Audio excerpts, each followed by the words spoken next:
Just rolling around. There we are.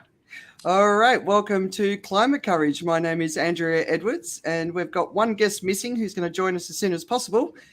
But in the meantime, I'd like to introduce you to two of my favourite boomers, Neerja Singh, who is otherwise known as the Sea-Nature, and I'm going to get you to explain what that means. And the wonderful Lindsay Adam, OAM. I think you are my first OAM. I think you are. Also known as the relationships guy, but doing lots of other things. And I just saw that we have Kathy Johnson has joined us. Here she is. Woohoo. Welcome, Kathy, the authenticity coach, who's probably the busiest person I know. Sorry. Well, yeah, pretty busy. Yeah. But all good. I'm trying to sort out my picture here, but You're all right. Well, while you're doing that, let's do some Yeah, it's great to see you too, Dolls. Lindsay, do you want to kick us off and just sort of tell everyone what you do and what you care about? Oh, okay. Hi, everyone. I'm Adams. I'm based in Australia. Today I'm coming to you from Kuala Lumpur in Malaysia. I've been up here for a conference and some business meetings, and what I'm about, I'm known around the world as the relationships guy. So I help people understand people and help them leverage their relationships, more business, to be more productive, and basically to create harmony in organizations. So, you know, a multi-layered thing. Andrea, you mentioned the OAM. I was honoured to receive an Order of Australia medal in the Australia Day celebrations in 2020 in January. And I received that recognition for my services to the professional speaking industry. And a huge honour, totally unexpected, very humbling experience, and thoroughly delighted to be recognised by my peers, by my community, and by the Australian government. Yeah, it was well deserved. You do so much, and you always have. All right, Neerja, do you want to introduce yourself? Yes, Andrea, thank you. I'm Neerja Singh. I speak on generational diversity, and like Lindsay, I'm also dialing in from Kuala Lumpur, where I spoke at the convention on your rocket fuel for liftoff, the new impact revolution. And the reason I mention this is my subject is on intergenerational communication.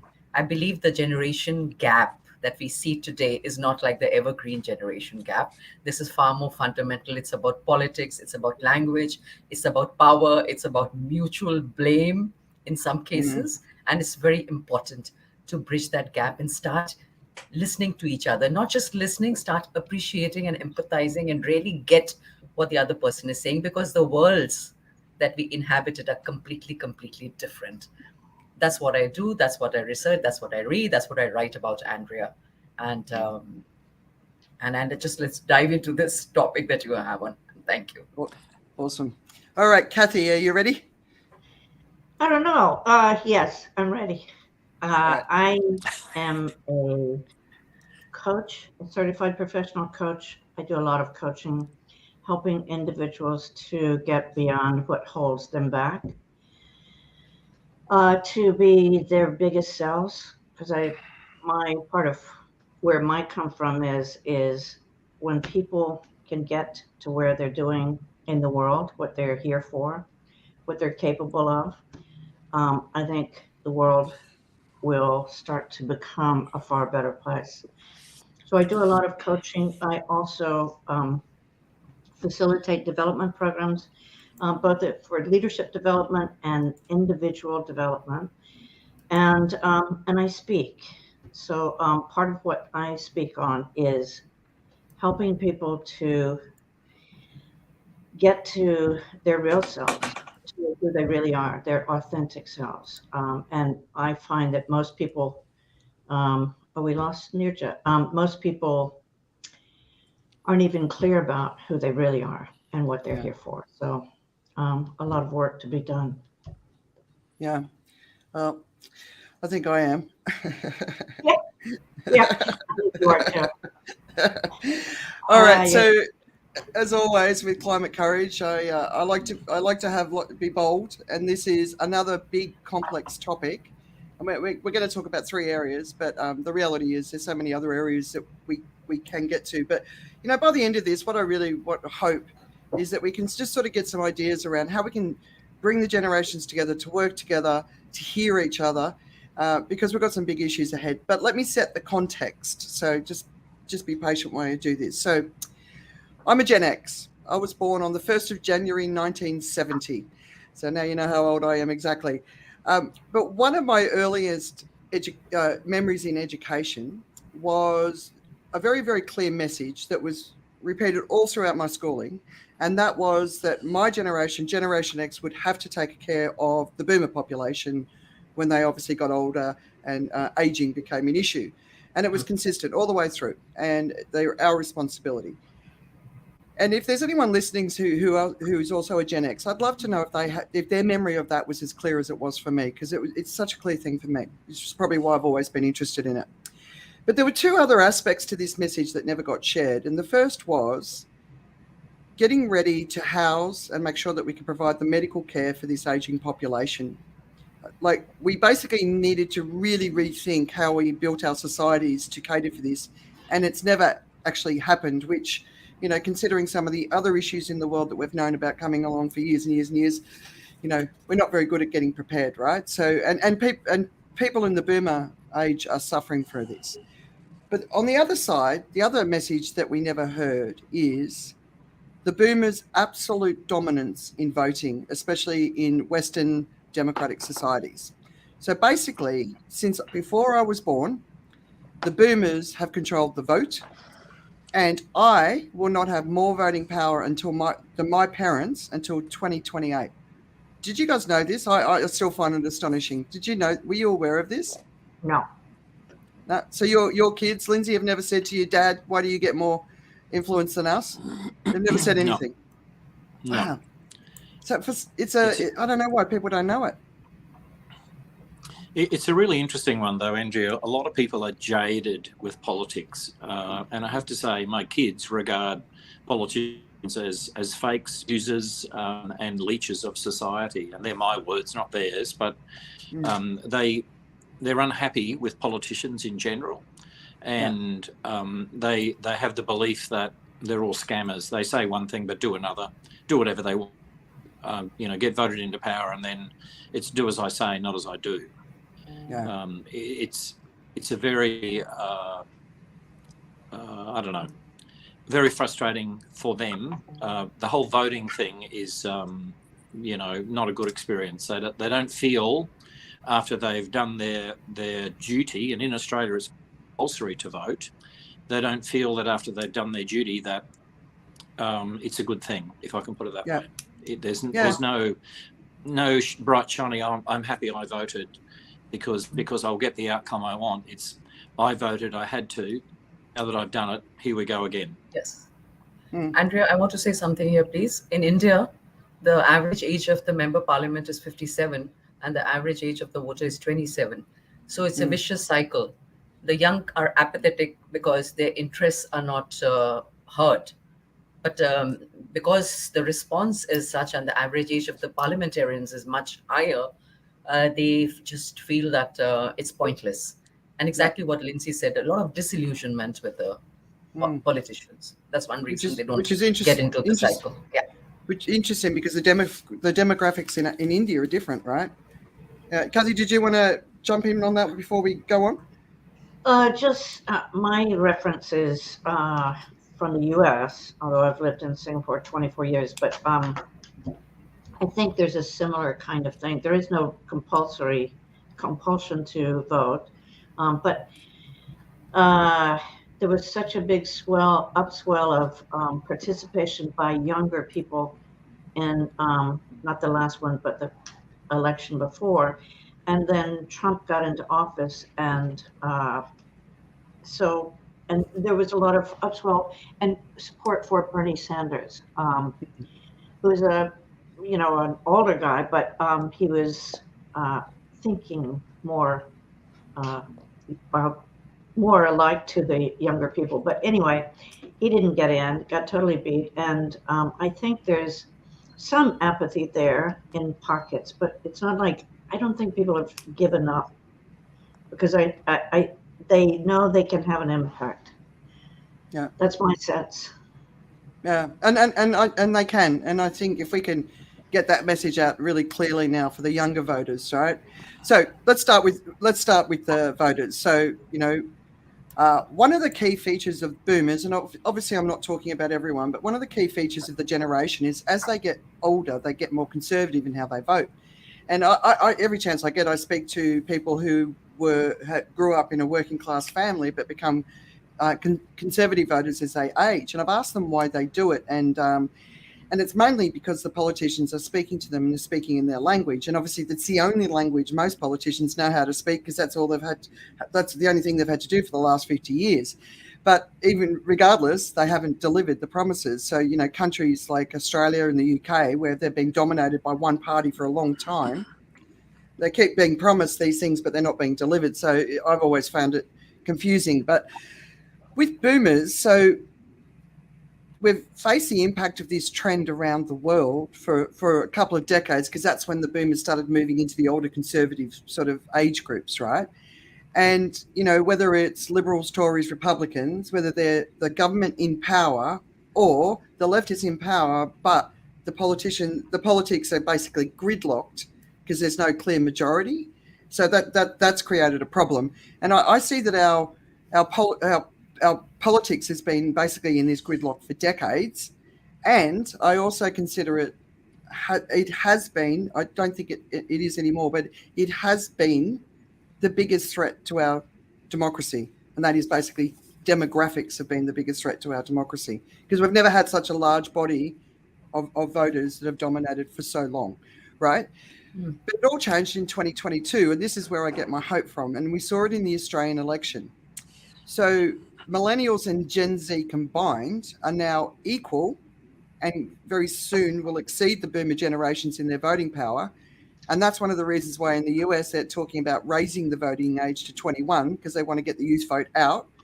However, this is really a time where if we want to listen to the kids and we want to give them a future, this is the time when we've got to reduce the voting age. And some countries are looking at 16. Others are even talking about going as young as 12, which I think is a really smart move, right? But how can we get the boomers to start paying attention to the issues that the youth are extremely worried about, and not because they're all caught up in some fantasy? They're worried about it because they're facing this reality themselves. And how can we also get the boomers to start really thinking about, rather than voting for themselves, voting for the future of their children and their grandchildren, rather than what they have been voting for, because it's not delivering the promise anyway. So we also need to see majorities in government so they can actually do something and we can stop the gridlock. Because if we don't do that, we're never going to be able to act. We're never going to be able to make any radical changes, because that's the only option we've got now. So authoritarian strongmen, they're not going to solve the problems that we're facing, even though they say they can. They can't fight nature. So we can't afford to go down that path either. So Kathy, you're probably much more in tune with this conversation because we've had it many, many times. But do you want to kick off with your thoughts?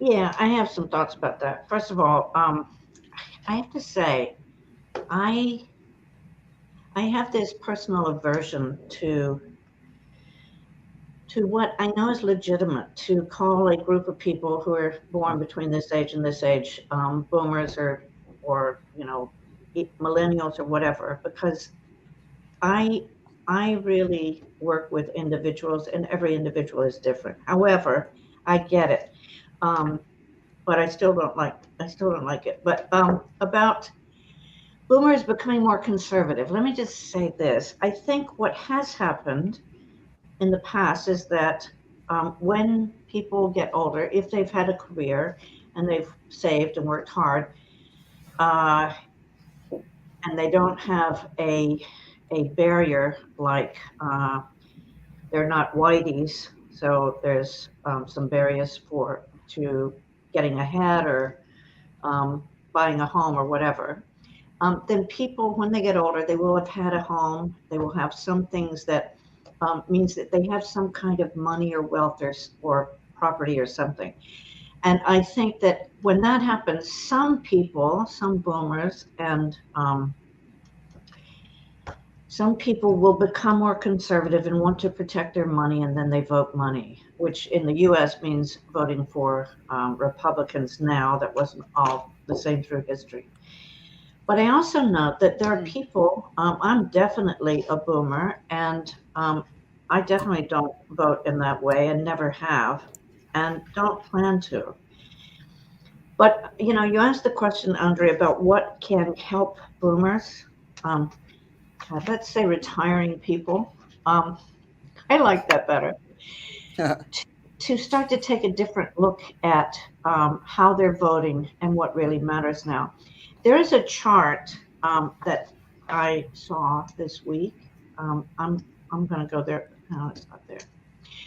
Real quickly, it was in the main monitor.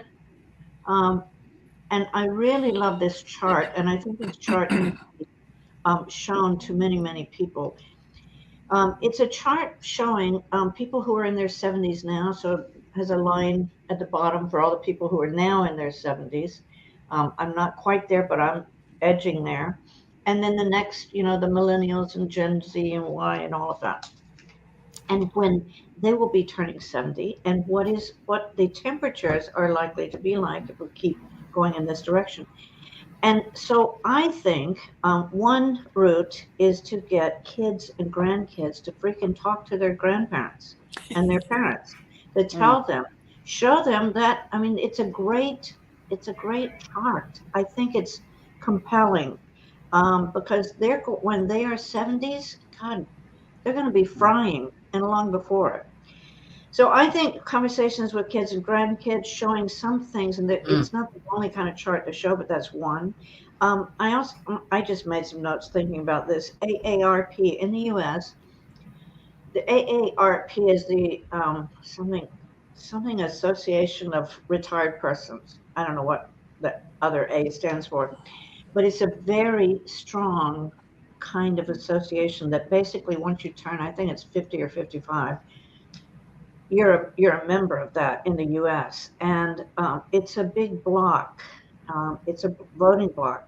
I don't know how to break into that, but maybe people to start writing some articles or showing a chart like that. Two more things I'll say and then I'll shut up. One is I read another article I happened to come across this week, which was not on any list that I was sent, which was from the Financial Times. And they're talking about how there's a big gap in more senior leaders' understanding of what's happening in the world, particularly around in the environment, ESG, the whole thing, and what a number of business schools are starting to do in their business school program and their executive program. So executive education, people coming back to take a course, is now starting to add in teaching ESG in these courses because they're very clear. A lot of leaders have no clue about sustainability or the environment or what the hell is actually where we're headed. And I think, I mean, when I read that, gives me some hope because it's almost like there's a big vacuum of people who are totally oblivious, I think.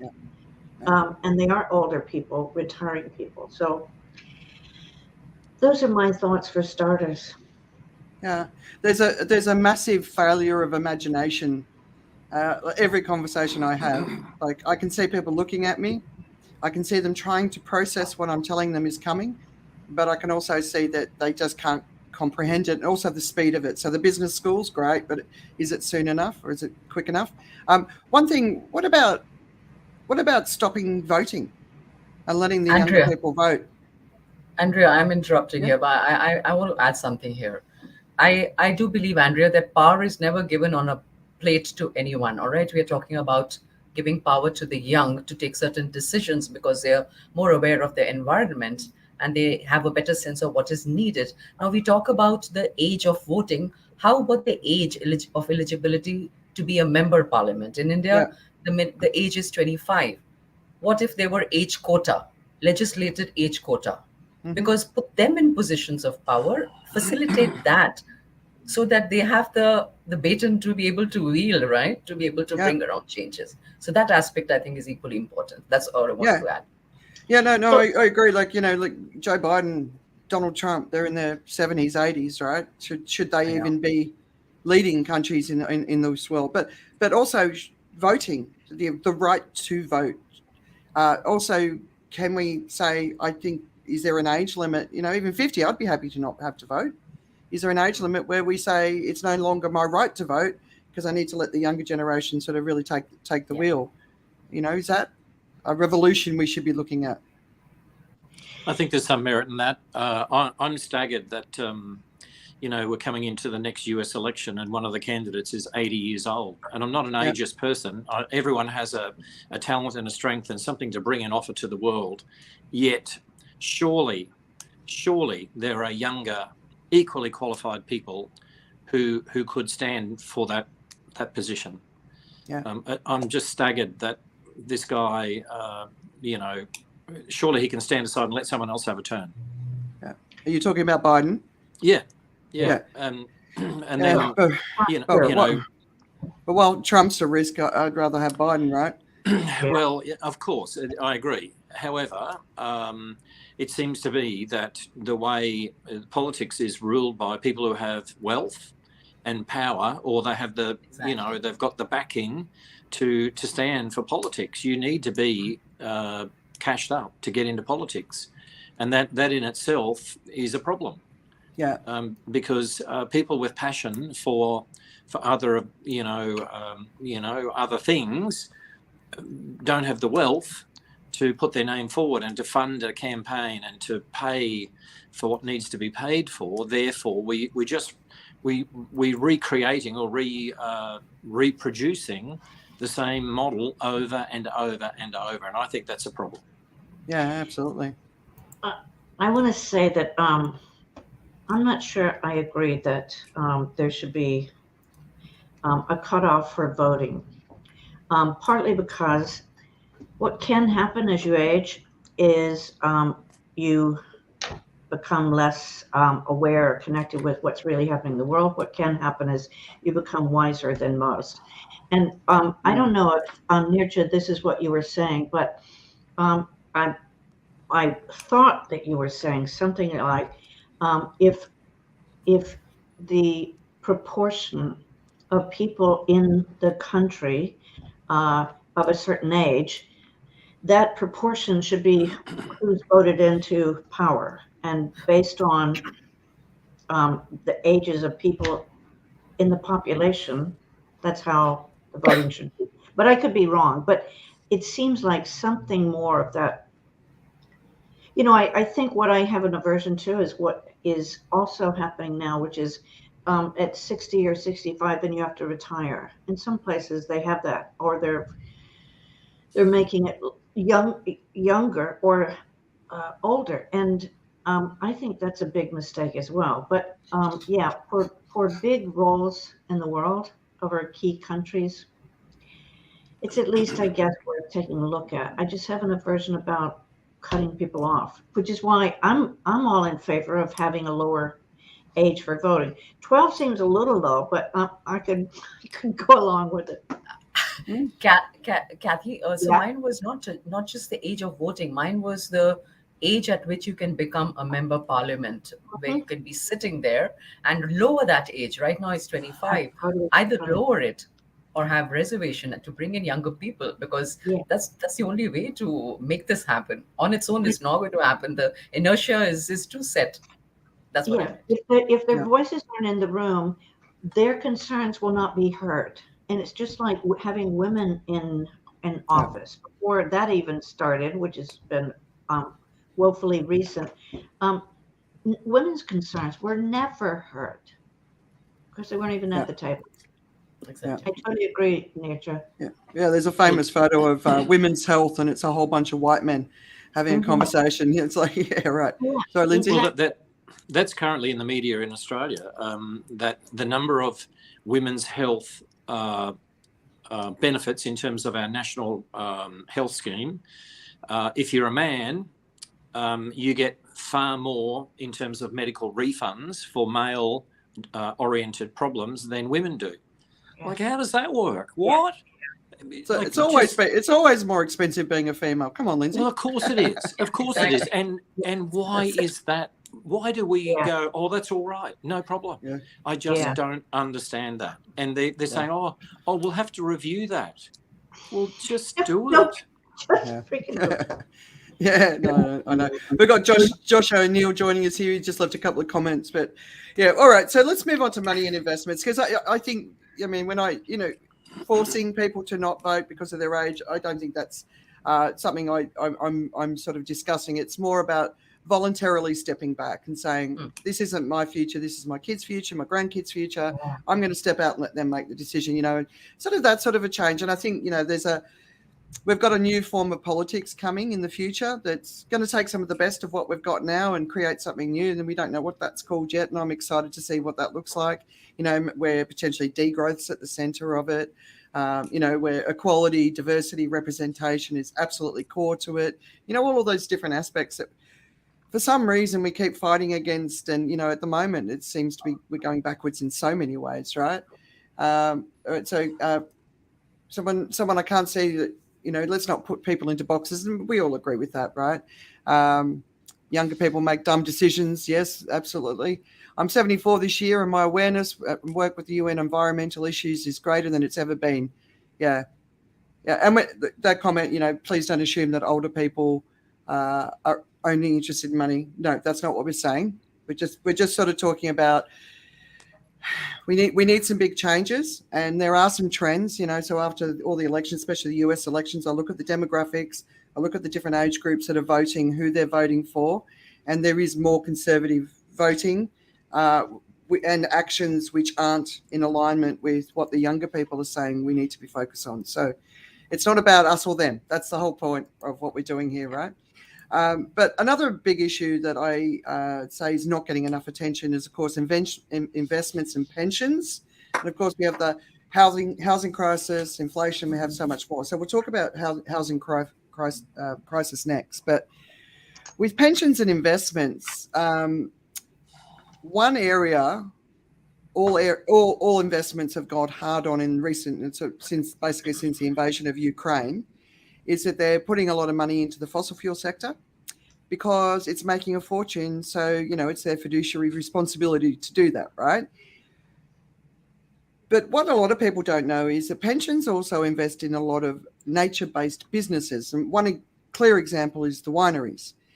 And we all know that, when you put money into an investment, it's supposed to grow year on year, but nature doesn't work that way. So, and a lot of the water drainage, especially of the underground water supplies across the world, they're being drained for this agricultural excess, and those wineries right now underwater or shriveled up in drought.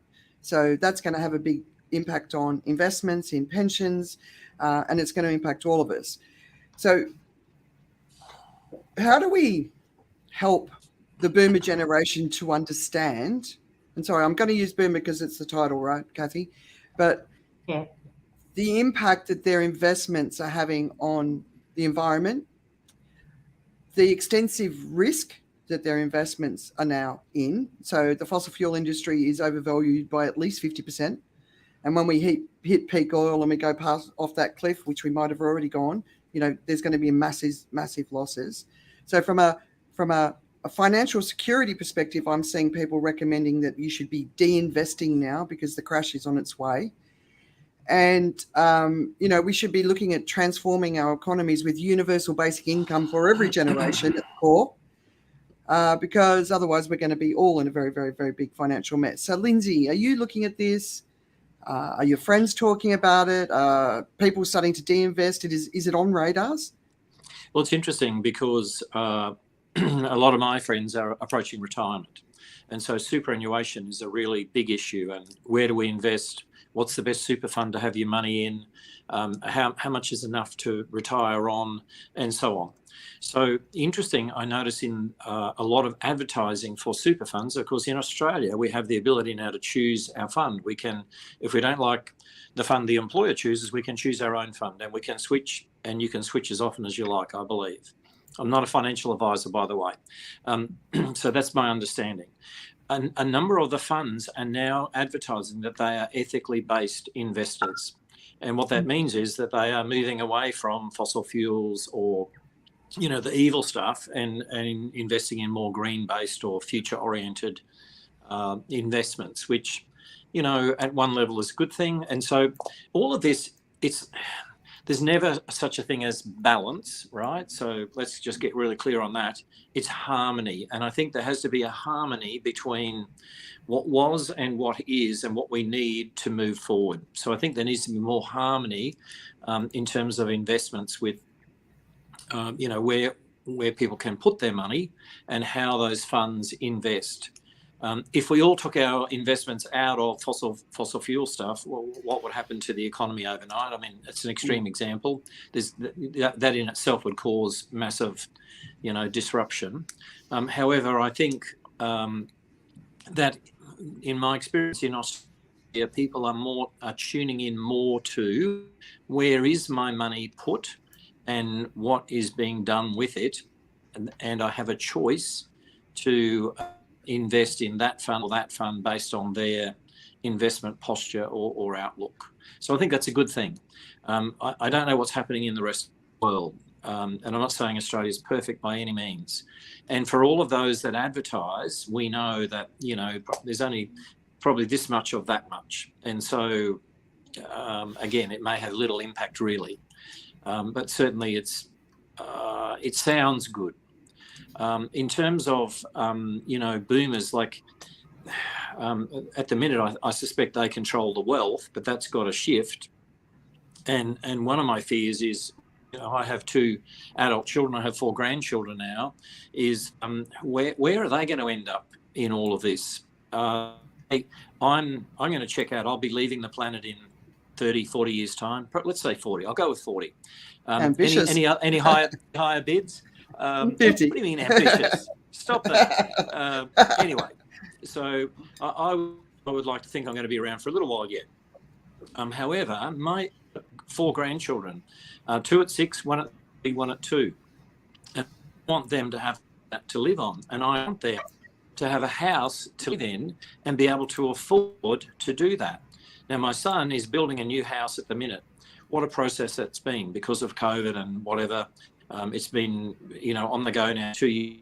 Finally, they've started. He has a slab and there'll be a frame going up one day. Goodness knows when, soon, we hope.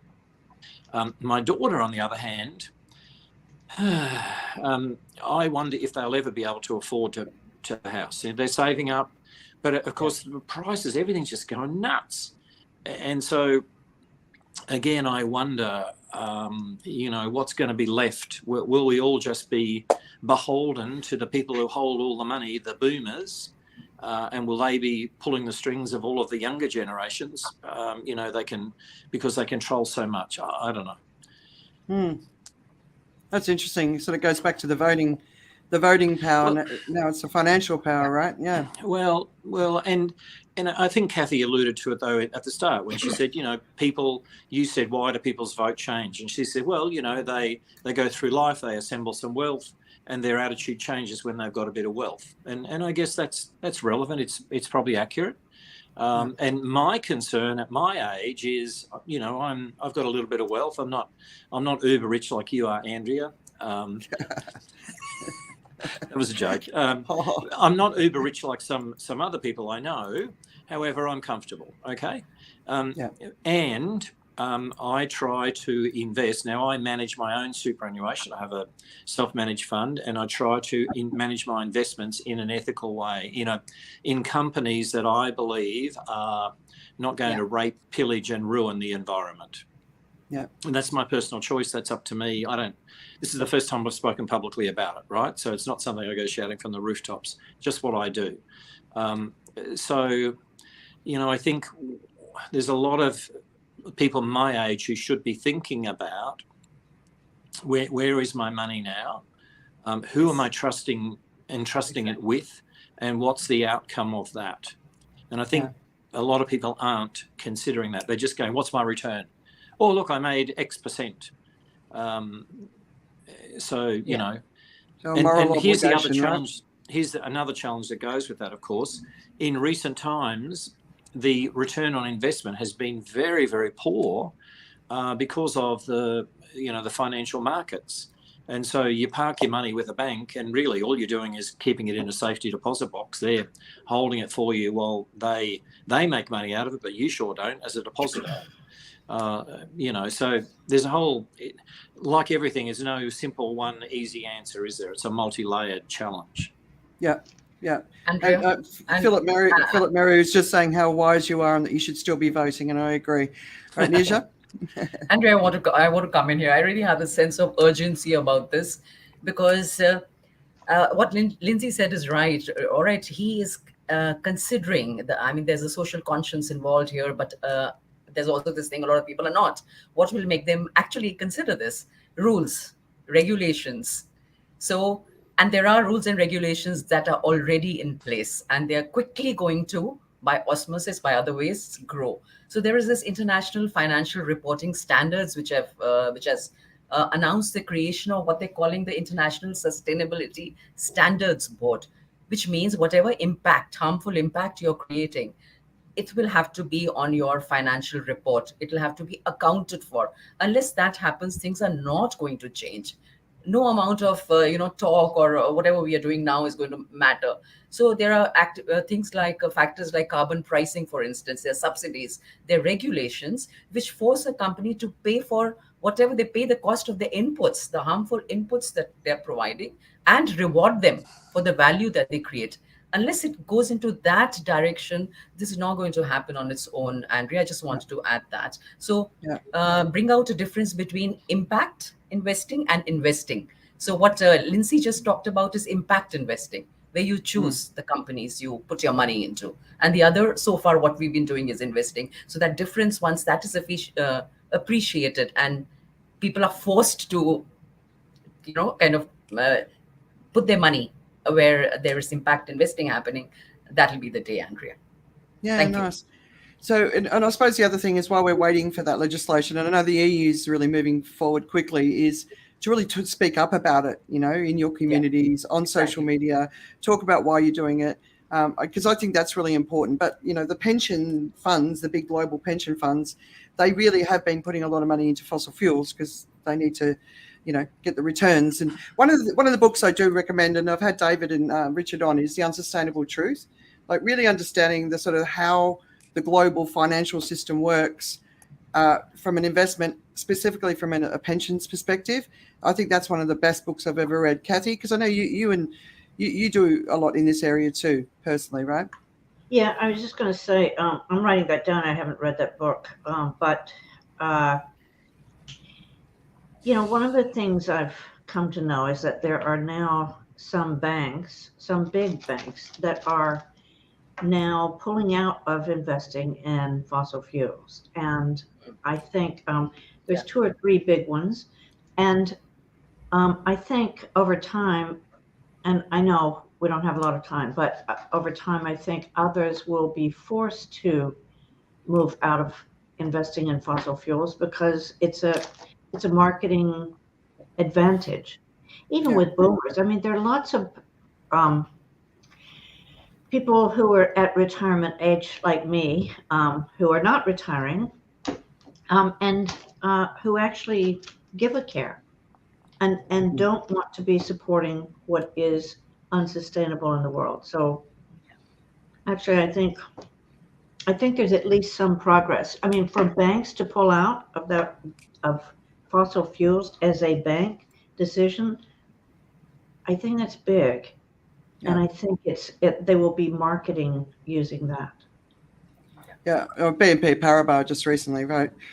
So the other side of that is the risk to the markets that exists because of what's going on and because of the collapse of not just industrial, not just business, but industrial society, right? So there is more and more need to be sort of paying attention to that risk as well. So as individuals, as collectives, peak oil, peak meat, we're hitting peak everywhere. So just keeping an eye and being informed about that is something I would really encourage people to do, especially if you're banking your future of it. And I mentioned transformation to an economy where we have universal basic income, which obviously got a lot of countries through the pandemic, where the governments, in Singapore, the governments were paying people's salaries to keep them going. And that's something that we need to be looking at doing too, because if people can't eat and they can't pay their rent, they're not going to transform their lifestyle to be more sustainable. So, there's some other issues, but the other one is housing, right? So, we know all over the Western world there's shortages in housing, but in the UK, if they built enough houses for everyone that needs a house, that alone would take up all of their emissions budget. So we can't just keep building houses, right? But, I've seen single people in the retirement age living in 4-bedroom homes by themselves. And there's a family that could do with a 4-bedroom home that can't get a foot in the door. And people will say, well, they've earned it. And of course that they have. But, we've got to start really sort of revolutionising how we think, people tend to invest in properties. It's been part of the message for a long time. Buy a property, bricks and mortar. That's where you're going to make your money. Although I don't agree with that. But, so some people have 2, 3, 4 homes.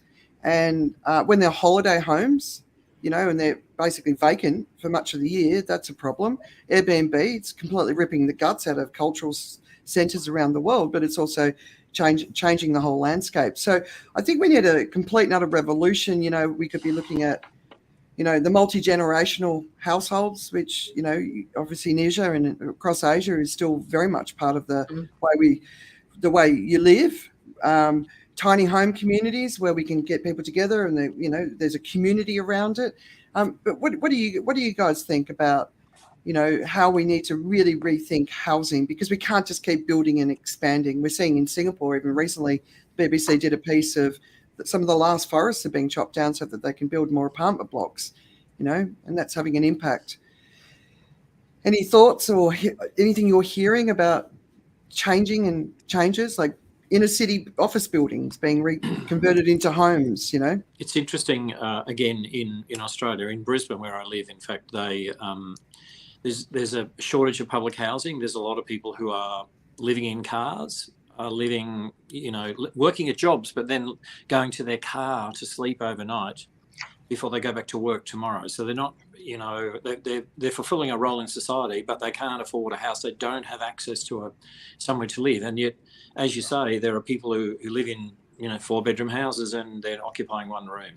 So they've actually gone around, the government has tried to locate empty properties, and then they're in conversation with the owners to try and have people live in those empty properties. It's quite astounding. And that the stats, I can't recall the numbers, I don't have them at my fingertips, but the number of empty properties in the greater Brisbane area is staggering.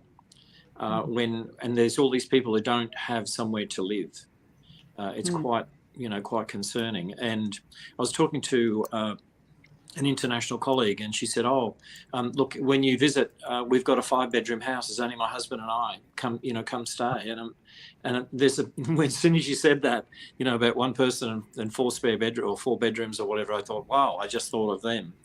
And I wonder, I suspect there's a lot of people like that. And of course, the big house goes with, I worked for it, the whole wealth thing again. And I wondered, is it time we reframed, once you get to a certain point in life, do you need this space? If there are rooms in your house that you don't enter, maybe you don't need that house anymore. I'm aware of a lot of people who have spare rooms. They don't go in there. There's just dust in there. They look nice, but they're unoccupied. So maybe it's time to downsize and resize.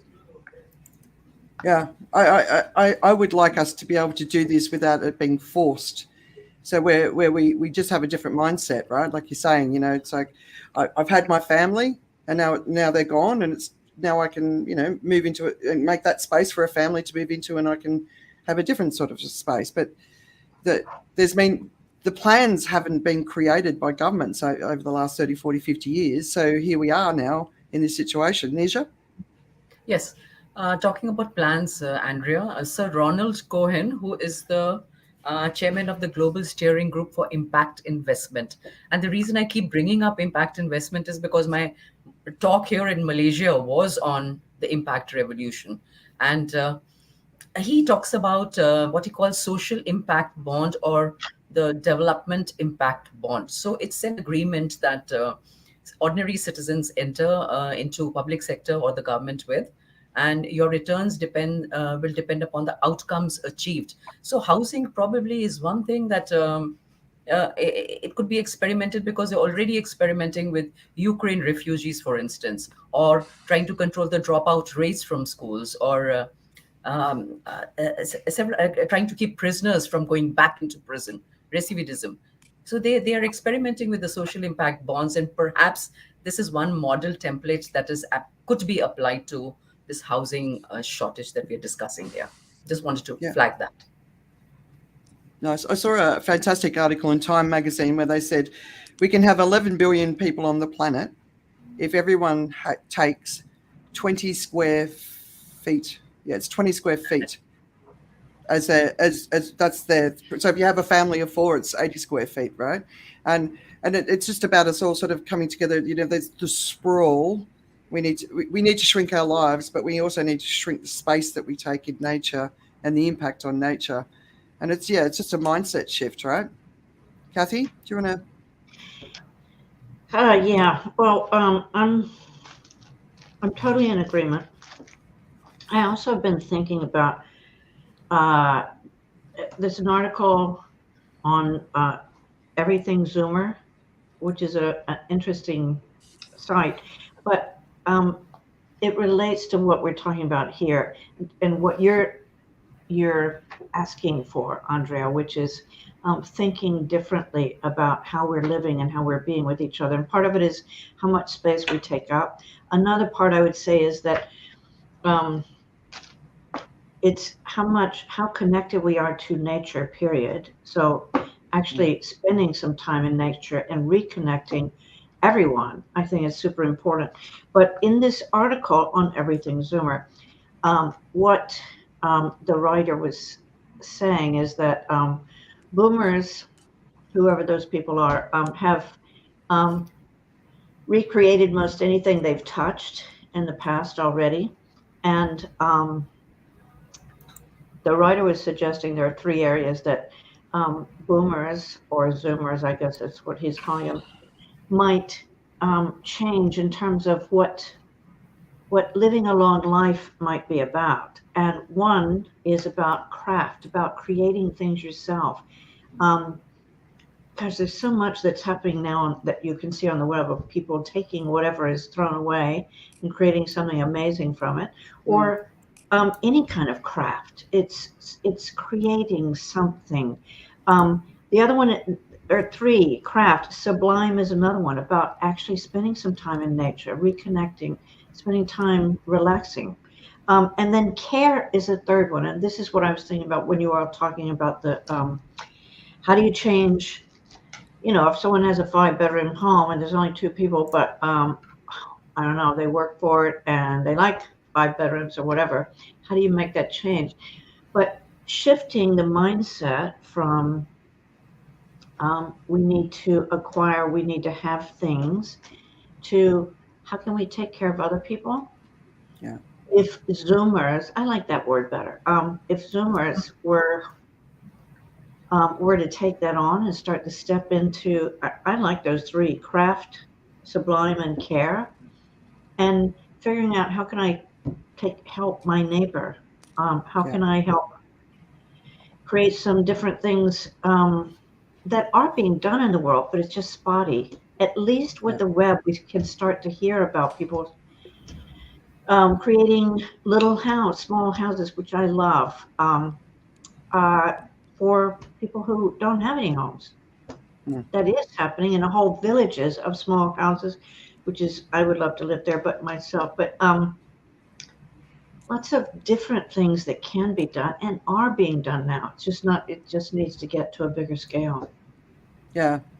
And talk about it, talk about it when you see the examples, talk about when you're doing it, share inspiration. People are looking for inspiration because the one conversation I'm always having is, what can I do? What can I do? What can I do? And if you guys know me, I'm constantly sharing what we can do. And there's so many things that we can do, but we just got to find that place to start, you know. And if you make your goal, I want to take up less space in the world in every way, you know, that's a good goal, Mira. Andrea, that I think it's also a cultural difference. So there is this culture of individuality, and there's this culture of community. And where do they meet? Because to be able to create space for everybody, it depends what lens you're looking at life through, right? Yeah. I think that is the mind shift that we are perhaps discussing here. Yeah, and I think a gift of COVID is the people move back towards community. And I think we need to hold on to that and keep going, you know. So let's go into the last section, which is really starting to learn how to hear each other. And obviously, Nisha, this is your whole focus about really helping the generations hear each other. And I'm not just talking about listening, I'm talking about really, really hearing each other. And I personally don't think there's anything more important. So when Jax, my son, was 14, he came home from school really upset because he was watching the abuse that Greta Thunberg was receiving on social media. And it really, really took his hope away. He said to me, how can we possibly ever succeed here when people are, you know, attacking her? She's the children's hero, right?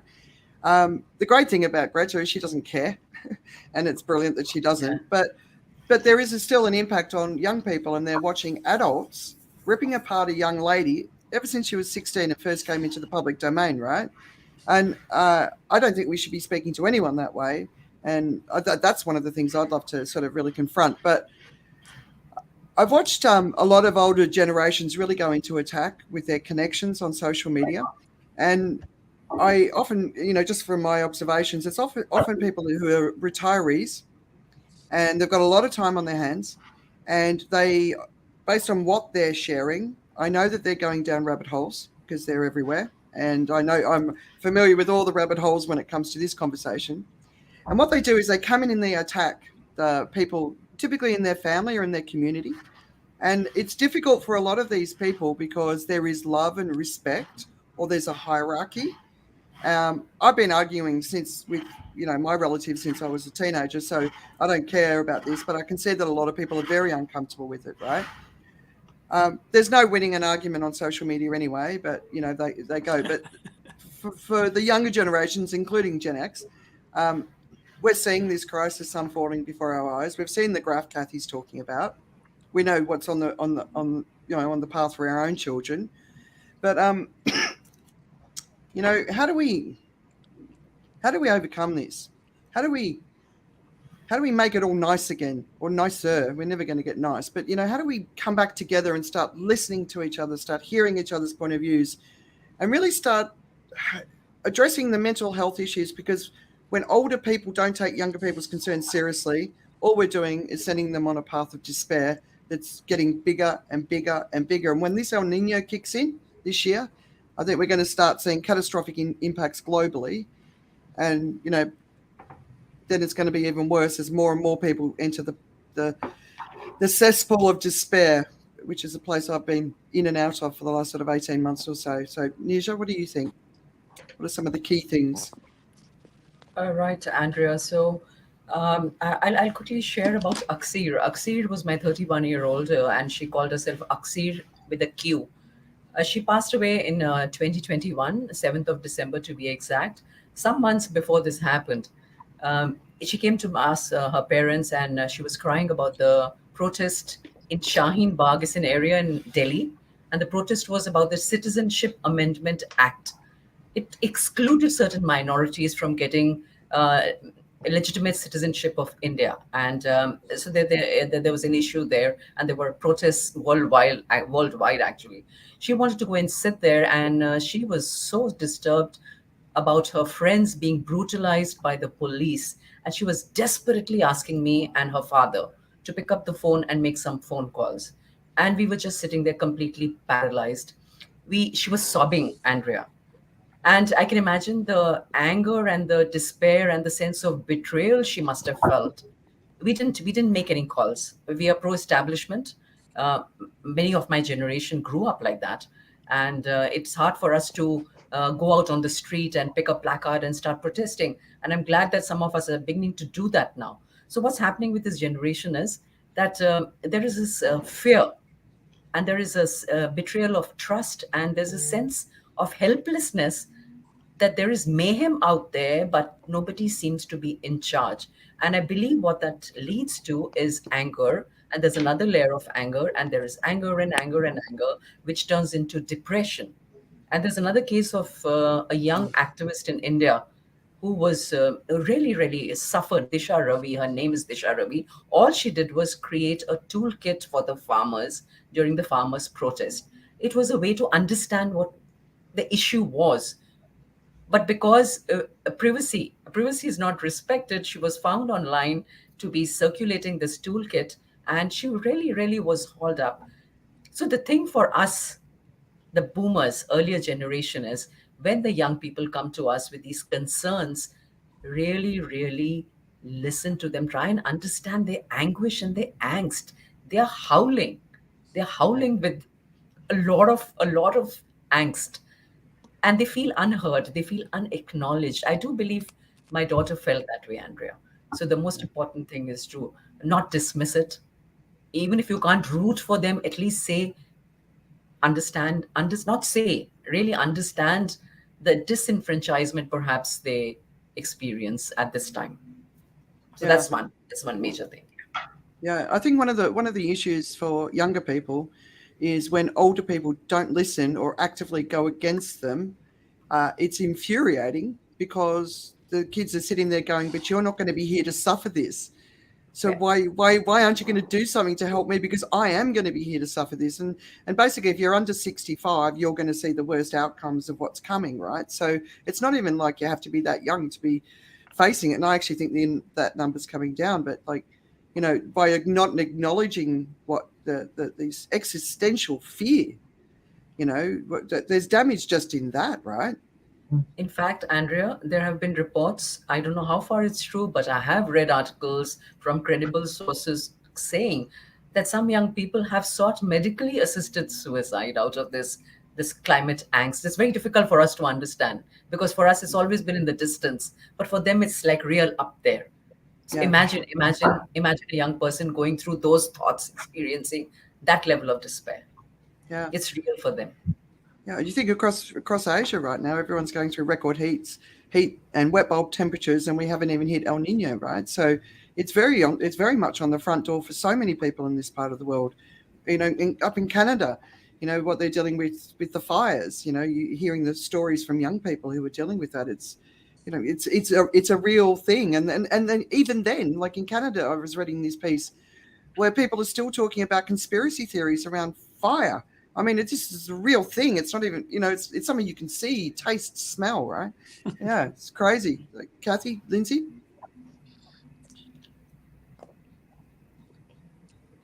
I don't know what to say. Just the communication, how do we...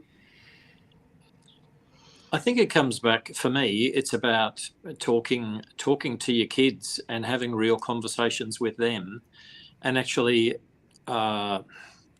let them hear your concern, but also get them thinking about what they can do to contribute. Yeah. And it's interesting, my son's building a house, and we're talking about how he can make that house kind of self-sustaining. So, he's going to install solar power. He's looking at how it can, become sort of less independent on the grid, if I can put it that way. Looking at the appliances they put in and how they, what they're doing with their yard. He wants to have a veggie patch. He wants to try and grow some of his own food. And I know these are all tiny, tiny things. However, imagine if we all did a tiny, tiny thing, what difference that would make. And I think, we really, a lot of times we don't discuss these things in our family. We talk about the weather, we talk about anything but the critically important things in the world, because that's sometimes seen as boring, overbearing, whatever. They're the downer topics. But I think every now and again we need to have a conversation about those topics. Yeah. I really like what I think that still may be Philip Mary's point about it is true. Boomers came from the 60s and, were totally rebellious, crazy rebels. And I think that's a good point about getting back to our roots. But I also think there just needs to be what Nirja was talking about. Some, I think, some conversations between kids and grandkids and their parents and grandparents, and just like everything. I know it's happening already. I mean, it's not like there haven't been discussions, but it's sort of like water. If you have one discussion, someone may say, a parent or a grandparent may say, no, you're crazy or whatever. But at some point, they have to come. They will be sitting there boiling themselves. They will, over time. Yeah. I don't know why it's not showing either, Phil, but glad to have you as part of this. But I think there's part of which is what the framing you had, Andrea. There needs to be more communication, and listening and sharing. Yeah. And everyone giving space to others. Yeah. Giving space I think to others here. Yeah. It's easier. So the four of us share a message from the stage at conferences around the world. And I think for us, each of us, we have a responsibility to spend a couple of minutes of every presentation we talk about, addressing these issues or enlightening or opening up people's thinking or conversation. And Nisha, I had the pleasure of seeing you speak at the conference here in Malaysia the other day, and it was interesting the discussion that happened around our table after you walked off stage. So I'm not sure if you're aware, but you provoke thinking, and you did get discussion happening. So imagine if we all could do that more often. And I know a lot of the people who are listening or watching this don't speak from the platform, don't have that opportunity. However, they can speak at the kitchen table. They can speak in the lunchroom. And we don't need to be belligerent, and we don't need to, be obstructionist. However, we can sometimes be the voice of reason or the voice of challenge in the group. Mm. Yes. So I encourage everyone who's listening, watching, participating, to have a think about how you can do, what's your little bit that you could do. And if we all did that little bit, it will make a difference. Yeah. Absolutely, Lindsay. Andrea, there's one more thing we can do, Lindsay. Now look at me. There's an expression we wear, my generation. It's like that. It goes like that. I call it a sour lemon face. When you have a sour lemon in your, how did that go again, Nisha? We've done that. What is this? And there is an anti-wokeness movement also, Andrea. There are culture wars, right? There's a school of thought that says, oh, what is all this nonsense, this wokeness? The thing is that it's not an option. Everything is transparent, so there are no sidelines, and you cannot afford the luxury of picking your battles today. It used to be the case. I don't believe it's the case anymore, Andrea, today. You better jump into this battle. Yeah, that's what I feel. Yeah, nice. I like that. Yeah, sour lemon faces up there. Yeah. I love it. I love it. I think something that's really important to do. So my husband's great at challenging my ideas. So I was trying to communicate wet bulb temperatures to him because we hit them, and that scared the hell out of me, right? But when I was communicating it to him, he didn't understand what he said. It didn't make any sense, right? So I went away and I looked at it again, and I looked at it again, and I worked out a way to say it to him so that he actually understood what I was talking about.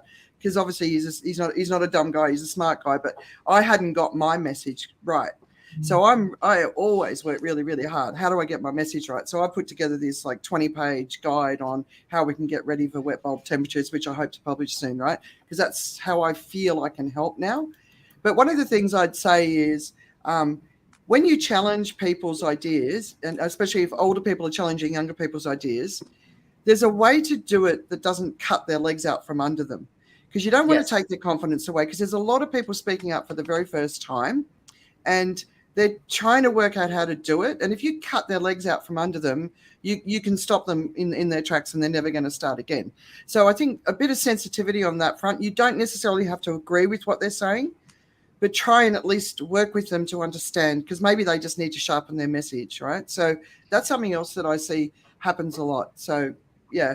All right. So let's wrap it up. We've just gone a little bit over, and I'm really happy that we've had some great interaction here from Phil and from Josh. And I don't know if there's other people. It just says Facebook user, but if you were going to leave like 3 tips for sort of people in your age group, the things that they could do and get involved in, or say, or speak up on, what would you recommend? Kathy, do you want to start? You can do more than 3 if you've got more than 3. Well, Philip Murray just put one.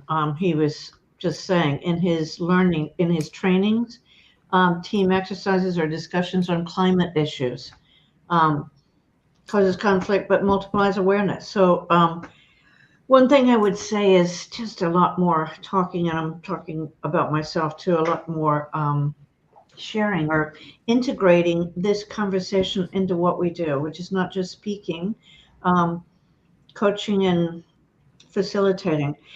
I'm reading another book that I think is very important. Sorry, Andrea, it'll take me a second, but it's important. It's called Returning the Self to Nature. And it's actually about the narcissistic mentality that is especially rampant in the Western world. But it's also about part of that narcissistic personality comes out because we are not connected to nature. We're just, the only thing that matters is me. So shifting to a real connection to nature, I think that matters so much. There are kids now who never get out in nature and don't even know what can happen when we spend time in nature. So I say that. And the third one is especially Zoomers, finding a place where they can show care. And if it involves younger people, all the better. It might involve older people, who knows. But I really like that. I think that is one big shift we have to make so that the world actually does change in a fundamental way. Yeah. That's my 3. Yeah, nice. Who's next? I got 3 for you. In real estate, they talk about position. And I think in this issue, it's communicate. And not only communicate what's wrong, but we also need to communicate about how we can fix it, or what somebody can do to do their little bit. I talked before about if we all did a little bit, but I think we need to think about how can we share the little bit with other people and give them the confidence, the empowerment to do that little bit. Yep. Just one? That was 3. I said it was 3. Communicate. Yeah. All right. Okay. Cool. No, I think that sums it up. That's it for me, Andrea. I mean, it's nice. I really think it's about communicating. It's about having the discussion, but then along with the negative, we have to go with something constructive that they can do. I mean, we can go and whack people, and they come out with a bruise, but we want to give them. After we whack them, we've got to give them a hug as well and give them something that they can take with them to move forward in a positive way. And I think that's a real key. Yeah, nice. Nisha? Andrea, the first thing one could do, and this is something I'm going to do because when I'm back in India, I'm going to talk to my dad about this also. Look at your investment portfolio. I've never done that. And I know my dad has neither. And see whether your money is invested with polluting companies. So reconsider that and devote some percentage of that to companies that are into impact investment. That is one. And the second, if you're running a business, it includes speaker business. Any business that you run, then get that aligned with this new, the new policies and new thinking, because sooner or later you'll have to do that. And thirdly, lobby for changing rules wherever you have an opportunity to speak up and support and laud, because unless and until the rules change, things will not change, Andrea. So primarily, these are the three things. Yeah. The lobbying to change the rules absolutely critical. So I don't know if you all saw this week. There was a fairly significant news announcement that we're going to see 1.5 degrees of global warming by 2027.